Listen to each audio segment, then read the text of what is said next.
Okay, good afternoon. Last week, the governor was joined in this room by leaders of the Oneida Indian Nation and Oneida and Madison counties for an important announcement. Today, we are pleased to welcome the leaders of the Saint Regis Mohawk Tribe and leaders of the Franklin and St. Lawrence County governments for another step forward that the governor will be talking about shortly. Joining us today from the Saint Regis Mohawk Tribe are Chief Paul Thompson and Chief Ron LaFrance. Chief Thompson's three-year term began in July 2012. It's actually his third term. Fourth term as a tribal chief. He's also a local 440 iron worker and just finished his last project on the new casino that was built up on the reservation. Chief LaFrance began his three-year term in July 2011. He's responsible for setting policy and making major decisions on behalf of the tribe. Also in attendance in the audience with us today are tribal leaders, including Sub-Chiefs Michael Connors, Shelley Jacobs, Eric Thompson, and Tribal Council Michelle Mitchell, and thank you for being with us. From Franklin County, Billy Jones is the chair of the Franklin County Legislature. He's a former dairy farmer who joined the New York State Department of Corrections as a corrections officer in 1996 and currently serves as chair of the county board. Jonathan Putney is chair of the St. Lawrence County Board of Legislators. He's also a government teacher at Messina High School. I think he'll have something to be telling his students about at the next, his next class. Everyone knows, of course, Senator Betty Little, Dean of the North Country Legislative Delegation. We're also joined by Senator Griffo, Senator Ritchie, Assemblywoman Dupre, Assemblymember Russell, and Assemblyman Blankenbush as well. Thank you for being here. I mentioned last week that Governor Cuomo has been involved in Native American issues since 1997 when he served as HUD Secretary and negotiated a federal Indian housing agreement with over 60 national tribes and Indian nations.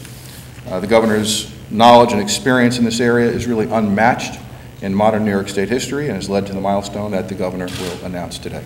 Governor Cuomo. Thank you very much. I'd like to thank Howard Glazer and his team for, once again, for their hard work on this issue. We thank him. It's also my pleasure to welcome Chief Thompson to the Capitol. I was with the chief on the reservation before in a different capacity when I was the HUD Secretary, so it's a pleasure to see him again. He was kind enough to save the article from when I was on the reservation. 10 years ago, I look so much younger, it's actually sad.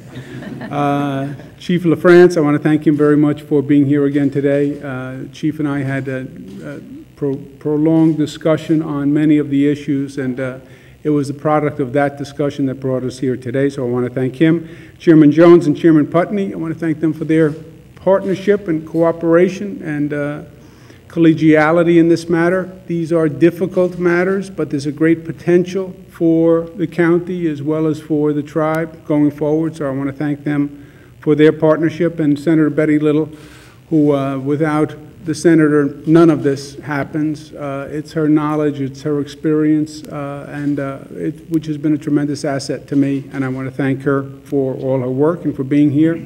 Our other colleagues from the legislature, thank you very much. The Senate and the Assembly, and the sub-chiefs, welcome also.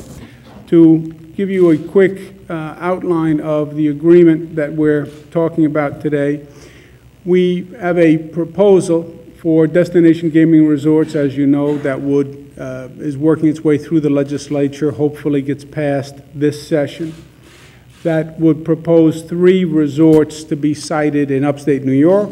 That legislative proposal has then prompted the question of Indian gaming. There are 6 eligible regions across the state. Of those 6, 3 tribes have compacts in those areas, and there is litigation in all 3 of those situations. We've spoken about the Oneida Agreement last week, Senecas in Western New York, and today we're talking about the Mohawk Agreement. These are significant because it's roughly $700 million in lost revenue to the state of New York, and it has gone on for quite a while. Last week we announced an agreement with the Oneida Nation. This week we have an agreement with the Saint Regis Mohawk Tribe. In 1999 there was a compact that provided that the Mohawks would have exclusive gaming rights in an 8-county region in the North Country.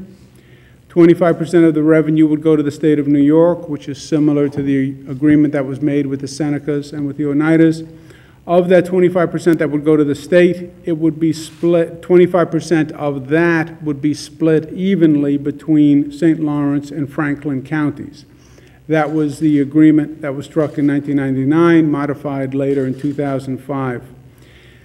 What was the problem? A breakaway group, the Ganyenka, brought slot machines and bingo machines into bingo gaming into the Mohawk exclusive zone without the state's approval. Mohawk claim is that the illegal operation breached the exclusivity, and therefore they stopped revenue payments. Payments stopped roughly mid-2010. Since then, the situation has been at impasse.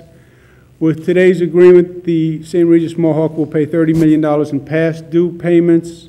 Franklin and St. Lawrence counties will receive their distribution of those funds, which will be 25% of 25%. We're going to make that non-taxable, I think. What do you think, Senator? Mohawk will also resume the scheduled payments pursuant to the agreement. The state deems by this agreement that the Mohawks are in good standing, and therefore this region will not be part of the casino gaming bill that is moving. The state and the Mohawk will work to agree to a reduction in the payments due to New York State related to the Ganyenka facility. New York State will also convene the counties and the tribe to resolve unrelated land, tax, New York Power Authority issues, and the remaining funds that are due will remain in escrow pending the resolution of those matters. What does it mean for the resort gaming proposal? Well, we started with 6 possible regions. We're now down to 4 eligible regions of the state, and the 3 of the 4 proposed casino resorts would be in those 4 regions.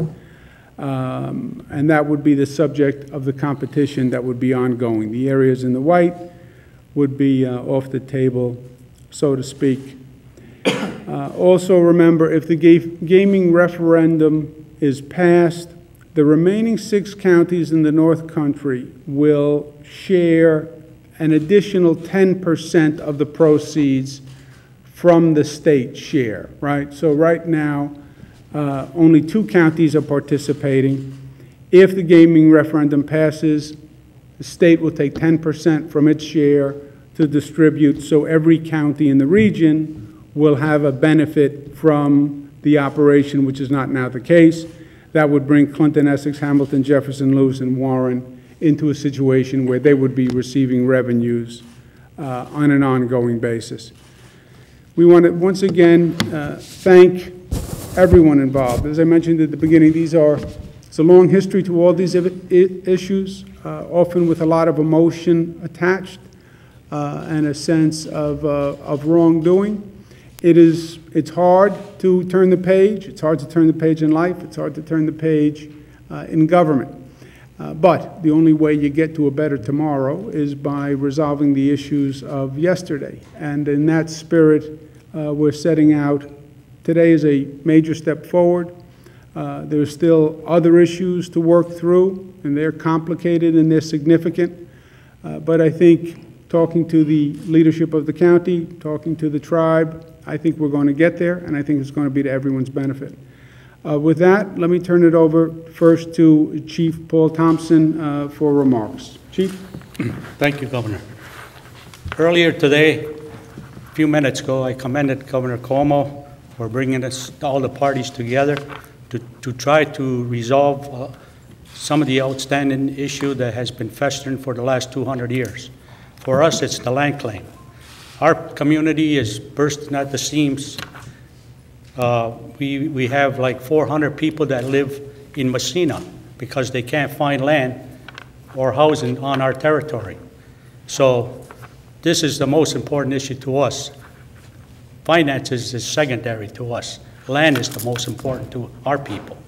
And hopefully, through dialogue and future negotiations, we can resolve this along with the counties in St. Lawrence and Franklin. I've been down this road in this very room back in 2003 and at the time, Governor Pataki. And it was resolved back then. But because of a couple court cases that went through the court, that being the Sherrill case and the Cayuga land claims, our agreement was put on a back burner. But now, you know, today we're here, it's a historic day, and I commend the governor for having the guts to step up to the first plate and say, let's get this done. Let's get it, and then let's go forward. So I'm sure our people will be very happy once they get the word out there. We even brought our journalist with us today, so she can make a report back when we get home today. So, having said that, I think things are looking brighter. I know the counties will be happy, you know, especially Franklin County, and it's a good day today. Thank you. Thank you very much, Chief, and thank you for bringing your journalist. As a sign of hospitality, if you would like to take some of my journalists back with you, please, by all means. As many as you can handle. Chief LaFrance, thank you very much for being here, and we'll turn to Chief LaFrance for comments now. Today marks an historic occasion between the counties of Franklin and St. Lawrence, the state of New York, and the community of Akwesasne. It has always been our intention to resolve this issue that would be beneficial to everybody, but more importantly, to the people of Akwesasne. As a council, we've always taken the position that land is the most important thing to us. Because as little children, we were taught that you never have enough money, and then when you think you do have enough money, it's gone. But when you own a piece of property or when you're entitled to a piece of property, that's forever. I can hold my head up high in my community saying that we did what was in the best interest of my people. And having that opportunity to settle this dispute, you know, that involved money, but we get land in the end, that is greater than anything that you could imagine. I'm ad-libbing. If the governor would have told me you had a slideshow, you're out of person. You know. Next time. But but one of the things, like I told the governor earlier, I've dedicated the last 10 years of my life to resolving this land claims. I was a land claim technician for the state, or for the tribe, back in 2003, and I went to about 2,200 homes on our territory, and we got people to conduct surveys. And when we held a referendum on the land claim settlement, it passed overwhelmingly. And that was the main focus of, there was a lot of things attached to it, but the main focus was the land. And I also told the governor that although I've been a part of this for the last 10 years, I've been a part of this my whole life. My father was a traditional chief, and I heard this every day of my life until the day he died. And he instilled that in me, that no matter what, our land is the most important thing that we could have. And the money is money. You know, I got a couple dollars in my pocket, but, you know, I go get a hot dog after this is all over and it's gone. But the plot of property that I have, my kids will have it, my grandchildren, and so on and so on. And at this time, I would like to acknowledge some of the individuals that gave their lives to get to where we are today. They're no longer with us, and without their stubbornness, without their determination, and without their dedication, we would not be here. Some of those individuals, and if I don't mention everyone, especially to the people listening at home, I apologize. But at this time, I'd like to recognize Rudy Hart Sr., Leonard Darrow, Reginald White, Julius Cook, Sally Benedict, Mark Narcissian, and most of all, my father, Ron LaFrance Sr. Like I just said, if I've forgotten anybody, I'm truly sorry. And I can't relay how grateful we are to all those people who got us to this point. And for that, I say Nyawakoa, which in my language means thank you very much. Thank you. Very nicely said. Thank you very much, Chief. I will now turn to Chairman of the Franklin County Board of Legislators, Chairman Jones. Governor, I would just like to say thank you for your leadership in bringing both sides together. It really means a lot to us in Franklin County and as well in St. Lawrence County. This couldn't have happened without you and the Senator, and we realize that. But I want to echo some thoughts that we had in our private conversation over in the other room. We look at this in Franklin County as moving forward, not looking in the rearview mirror.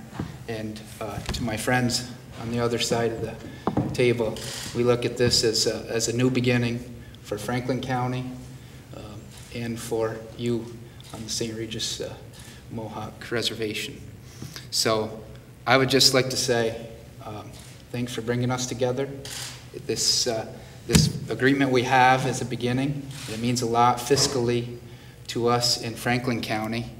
We're trying to put our fiscal house in order, and it will help with that. So we look forward to working together in the spirit of partnership with the governor and our friends, the Saint Regis Mohawks. And we would like to thank the governor again for his intervention and support here. So thank you very much, and thank you, friends. Thank you. Thank you, Chairman Jones, and thank you for your service, your public service. Chairman of the St. Lawrence County Board of Legislators, Chairman Jonathan Putney. Thank you, Jonathan. Thank you, Governor. Good afternoon, everyone. Governor Cuomo has once again stepped up to the plate to bring progress to an issue that St. Lawrence County has struggled with for years. Today's agreement marks a turning point in St. Lawrence County's long and storied history with the Saint Regis Mohawks. The loss of funding has been difficult to sustain for our county. The money that we receive as a result of this agreement will make a real difference. Not only will this deal bring much needed revenue to local governments across the North Country, but it will provide a consistent stream of revenue moving forward. This is money that can go towards better county and town services and also to reduce property taxes. The governor of our state, Andrew Cuomo, has shown once again that he can put politics aside and make New York a place that works for the people. And I want to thank you again, Governor Cuomo, and the members of the Saint Regis Mohawk Tribe, and I look forward to continuing to work with you in the near future. Thank you very much, Chairman. And now to Senator Betty Little, who, as I said in the beginning, none of this happens without the Senator's time and patience and intervention. Senator Betty Little. Thank you. Thank you very much to everyone who is here. This is truly a good day for the North Country. And in the years that I have been here, which is almost into 18 years now, but having represented all of Franklin County for the past 10 years, 11th years now, I just want to say that this is an issue that we have all been trying to deal with, thinking about how it could be dealt with, hoping it could be dealt with, and we have never gotten to this point before. So it is the governor's leadership that has brought us here. We all know that, you know, when you work and when you govern, it's all about relationships. And the governor is building a relationship with the Mohawk Tribal Council and with the people, trying to do what's good for them, what's good for Franklin, St. Lawrence County, and the other North Country counties. And certainly I commend him on that. The Akwesasne have built a wonderful casino there, have invested a lot of hard work, elbow grease, and certainly a lot of financial investment as well with the new hotel. And going forward, we're going to be working with them under the governor's leadership to see that we resolve the other issues that we're dealing with. But certainly a good relationship and trust and honesty with each other is what makes this work, and that's what's gotten us to this point. And I really and truly want to thank everyone who's been involved, especially Governor Cuomo. Great job. Thank you. Thank you very much, Senator. I'd like to acknowledge, as we did in the beginning, Senator Griffo's here, Senator Patty Ritchie is here, Assemblymember Janet Dupre, Addie Russell, and Ken Blankenbush. Thank you very much for being here. With that, we'll take any questions. Let's take the on-topic questions first, if we can, and then we'll talk about off-topic questions. Yeah. Does this arrangement involve or envision an actual transfer of land or title? No, this is the financial arrangement that we went through in the outline, and then we need to work through the land agreements, and ultimately, yes, ultimately we want to resolve the land agreements, but we don't do that in this agreement. Governor, how much was owed? You mentioned $30 million. How much was owed since 2000? 60 is in question. Half of the 60 is roughly 30. The other half will remain in escrow. That signals some willingness on your part to reduce the amount that the Senate is owed? This is a totally different situation. And do you have any comments on the Senate leader last week saying that you're engaging in schoolyard bully tactics and says you're acting childish in the way this whole thing is playing out? I haven't heard what he said, and I have no comment. Speak about the casino in the Plattsburgh area and what kind of discount or credit you might be able to give the tribe if that facility continues to operate. That's one of the issues that we have to deal with through this agreement. We have no resolution on that yet. Are you planning on closing it or trying We to? have no resolution on that yet. One of the chiefs, or both, how much of the Oneida deal played a factor into your deal now with the state? And also second part, was a threat of possibly a resort-style casino going in your region also a factor in this? Well, I think the main difference between the Oneidas and the Mohawks is that we are Mohawks, and what affects the Oneidas does not affect us. And your second part of the question, there was always that possibility, but what we thought and what we deliberated about was there's really not many companies out there that are going to come into our region and then do what we've done. We don't believe that. But as for the Oneidas, like what I said earlier, they did what was in the best interest of their people, just like we did what was in the best interest of our people. How much closer are you right now with lawmakers on reaching an agreement on how to site the casino? It's a topic of conversation at the leaders meeting that we have this afternoon at 4 o'clock. I'm going to update them on the progress that we're making today, and we'll have further conversations about the specifics of the gaming proposal. There's about 5 weeks left on the legislative session, so we're starting slowly to get down to more specifics and sort of brass tacks. And we're doing it issue by issue, and the gaming issue will be the issue for this afternoon. But I believe, Nick, that the past few weeks has brought more clarity to the issue. You know, one of the questions was, when you start talking about gaming, well, how about all the tribal compacts that are at various stages of disarray? We've now addressed 2 out of the 3. My proposal was for 3 gaming resorts. Well, out of how many regions? We're now talking, instead of 3 out of 6, we're talking 3 out of 4 regions. So the past few weeks have brought much more specificity as we've resolved the other matters. The question to the chief, the why, I think part of what happened here is the resort proposal caused everybody to focus. And when you're not in the room, Chief, we talk about in this room, when does a legislative body actually decide to focus on an issue, and when do you make progress? And I talk about there's a moment of opportunity, or there's a window of opportunity. And that moment can arise for different reasons. Sometimes there's a scandal, sometimes there's a crisis, but it gets people focused, and when you get people focused, that's actually an opportunity to do good things. So the resort proposal focused people on this issue of tribal compacts all across the state that hadn't been focused on in years. And it brought an energy, it brought a focus, and we resolved 2 out of 3. And that then has brought much more clarity to the overall gaming proposal.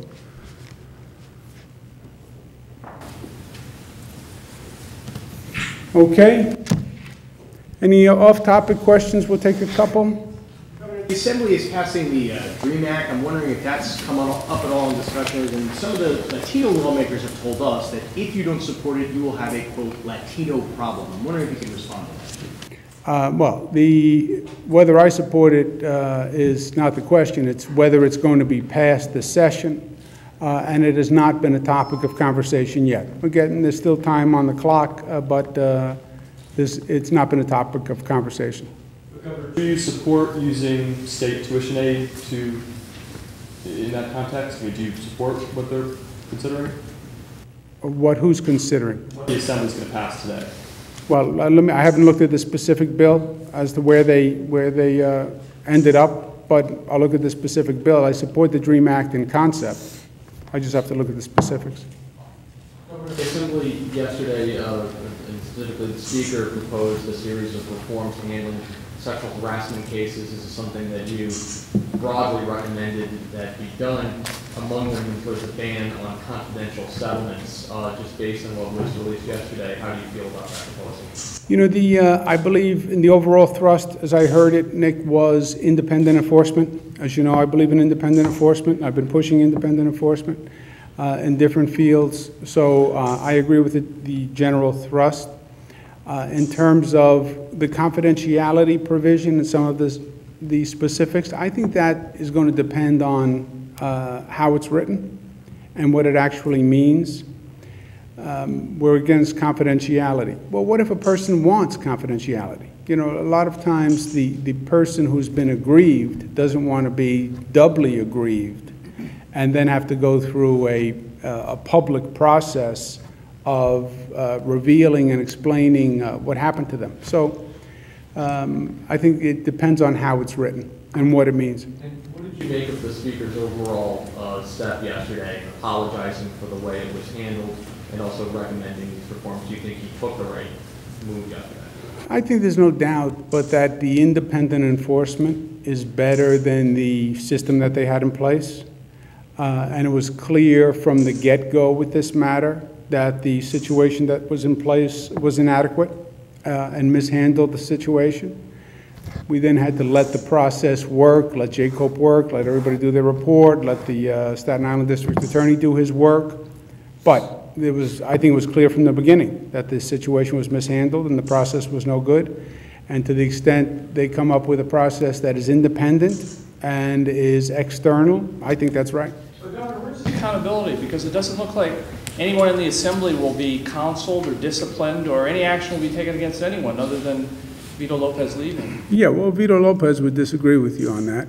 But in terms of the people that the complainants had dealings with in the legislature, they're saying that, you know, they were ignored and they weren't, their complaints weren't taken seriously. In terms of what? They made calls and the complaints were not forwarded.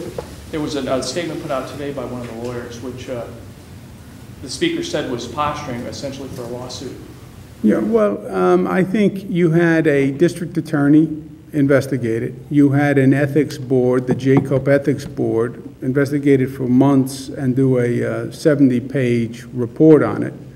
The district attorney said there were no crimes. The main transgressor was Vito Lopez, who I could have not been more adamant about as soon as we knew what the facts were, that he had no place in this elected body. I said at the time I thought the elected body should make it clear that he had no place, that he should have been expelled if he didn't resign, and that the resignation should be immediate, because to have him around for 30 days was unacceptable. And that's what turned out. Any other measures beyond that, I think, are going to be up to the Assembly, and that's what the Speaker was speaking to yesterday. The 2011 ethics law, which created JCO, gives Speaker Silver's appointees on the JCO board the power to effectively block an investigation of Silver. And that issue came up again yesterday. Well, Silver admitted that he was never targeted by JCO. Is that an area of the law that you think needs to be revisited? And should the Speaker's appointees have that ability? Well, that was the essence of the agreement in Jacob, Glenn. The question is, could you have gotten anything else passed? And the answer is no. Do you think we need to take another look back at that in light of these circumstances? If you think the legislature is going to appoint an independent body that can investigate them, that was the essence of the JCOPE, and their position, both of them, Senate and the Assembly, was no. No one has the authority. You know, they made the separation of powers argument. Just go back to the whole argument that we went around week after week, which was separation of powers, and the legislature will police the legislature, and the Assembly will police the Assembly, and the Senate will police the Senate, and that was the whole discussion. What Nick was asking a little bit, first of all, what did you make of the Speaker's apology? Do you feel as though this matter is done, or do you think that there are lingering questions about how it was handled that should be asked and talked about? I think, Zach, there's always this, I think there's always the same two-step approach that you can take to almost any issue like this. First, have you adequately punished the person who did the wrongdoing? In this case, it was Vito Lopez. And has that person been punished appropriately, fairly, expeditiously? The answer is yes. As I said before, I don't think you could have been, I know I couldn't have been more explicit in my disdain for what was done. Second step is, what can you do what measures can you put in place to stop this from happening in the future to the extent you can stop it? You know, some acts you can't stop. Some acts of venality, you can't stop. Some systems cannot correct or catch certain conduct. But how do you fix the system to do better? And it was clear from the get-go that this system didn't work. And it was conflicted.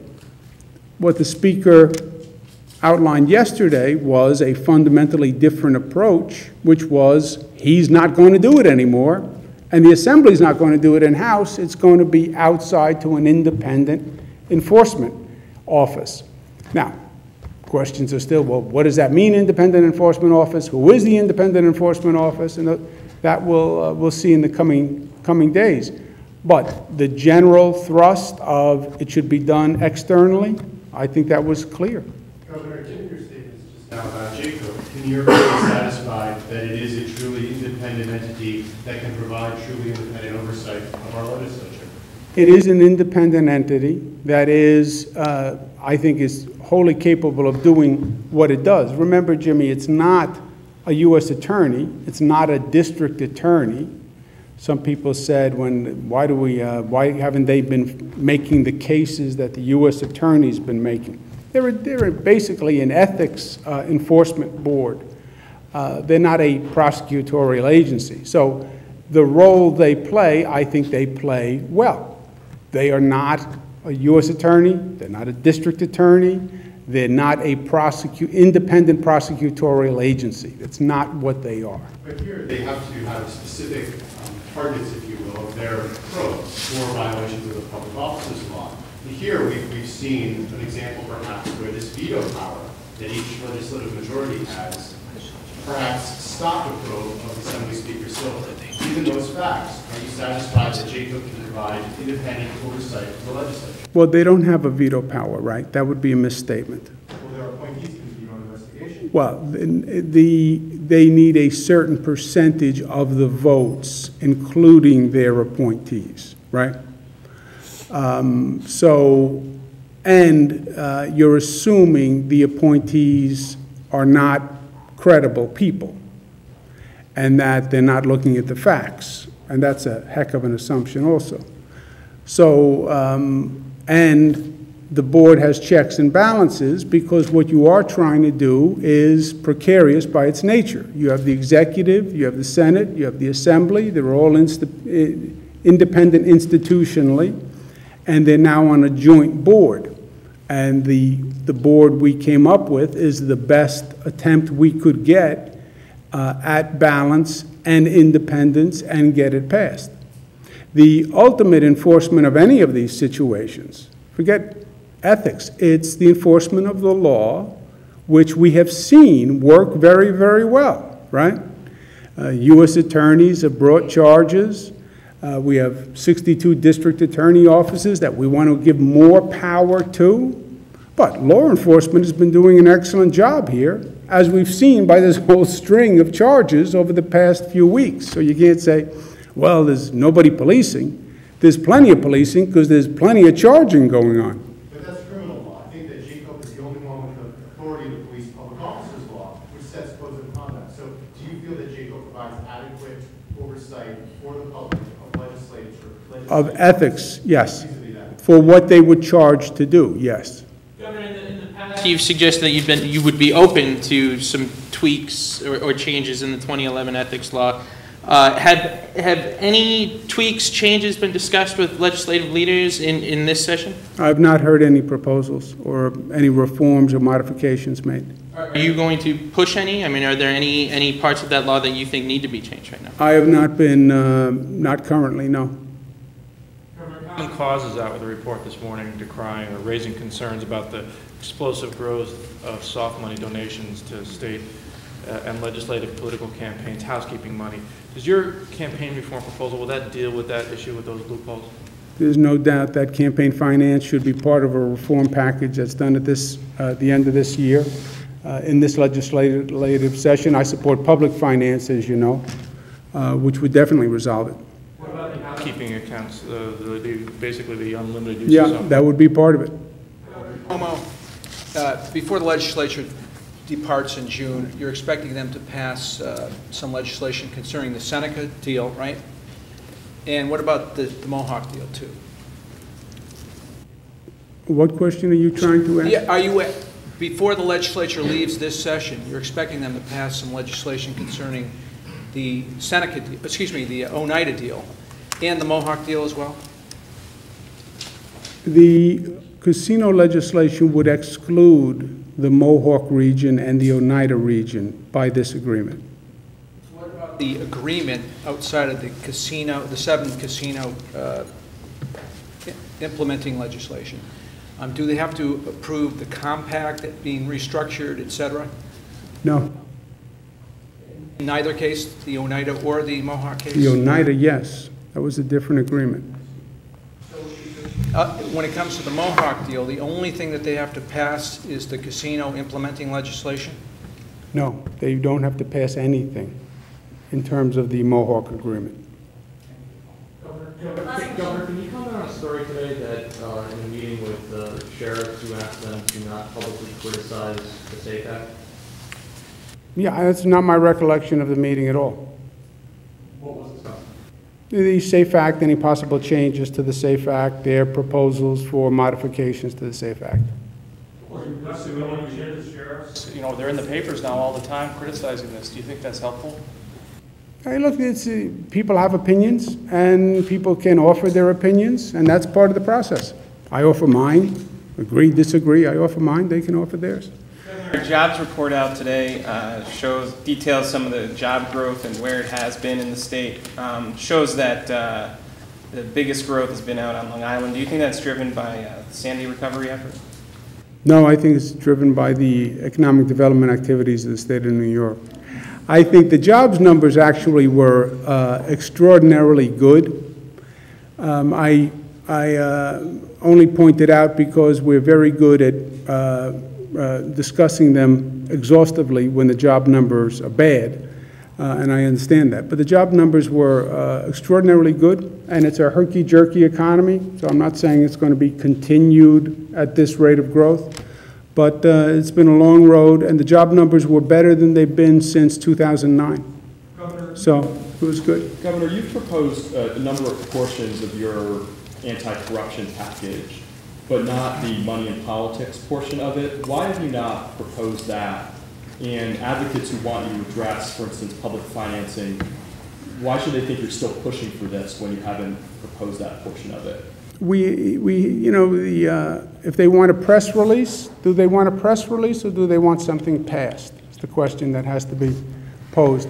We don't have an agreement on the campaign finance reform, public finance reform package. And I'm working towards it.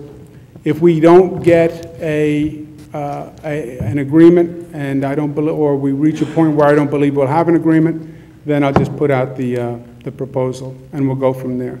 Sometimes I put out a proposal to actually help get an agreement. Sometimes putting out a proposal would defeat getting an agreement, depends on the specifics. I think there's still a chance that we can have a campaign finance, public finance reform package in this session, and I'm still working with the leaders to try to do that. Governor, back on the jobs numbers, the only two areas, metropolitan areas of the state that didn't add jobs between 2012 and 2013 were Binghamton and Elmira. As you know, they both sit over the Marcellus Shale. Does that weigh in at all to your thought process on deciding whether to go forward with hydrofracking? And do you believe that could provide an economic boost to those areas? No, because the decision is made on the science, so these numbers wouldn't matter. With that, I'm going to ask my colleagues to join us, and we will sign the agreement and make it official. I will sign first.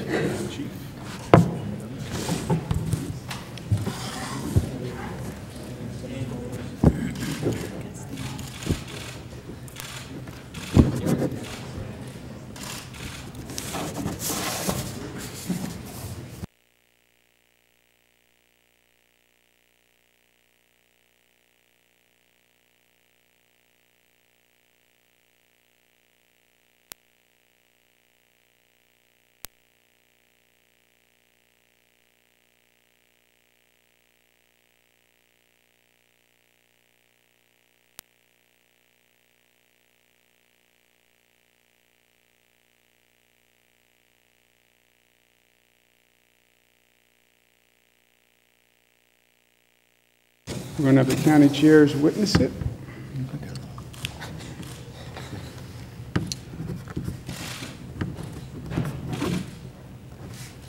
Thanks. Thank you. Thank you, Governor.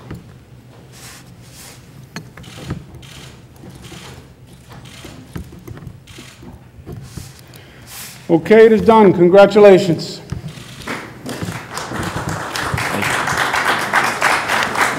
Thank you.